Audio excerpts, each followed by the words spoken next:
जास्त दिवस टिकणारी इडली, डोसा, सँडविच बरोबर खाण्यासाठी लागणारी साऊथ इंडियन स्टाईल रेस्टॉरंटसारखी नारळाची चटणी। चला तर मग इथे आपण चटणी बनवण्यास सुरुवात करूया।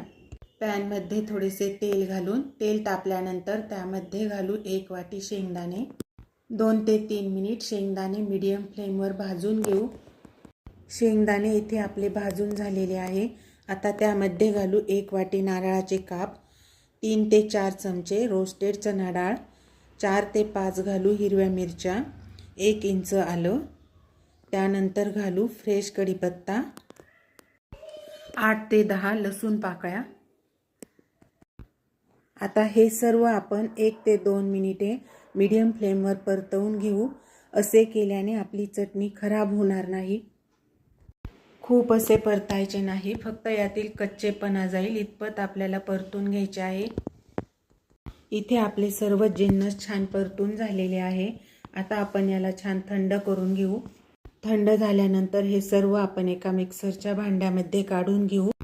त्यानंतर त्यामध्ये घालू चवीनुसार मीठ, 1 चमचा साखर, अर्ध्या लिंबाचा रस, थोडीशी घालू कोथिंबीर, पाणी घालून छान याला बारीक वाटून घेऊ।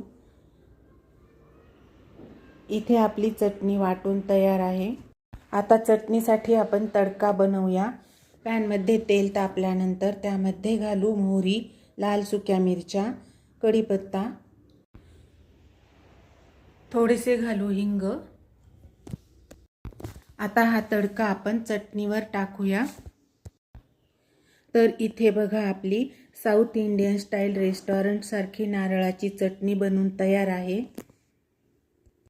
कलर आणि टेक्स्चर बघू शकता किती सुंदर आलेला आहे। ही चटणी आपण फ्रीजरमध्ये 1 महिन्यासाठी स्टोअर करू शकतो। व्हिडिओ आवडल्यास लाईक, सबस्क्राईब, शेअर नक्की करा। धन्यवाद।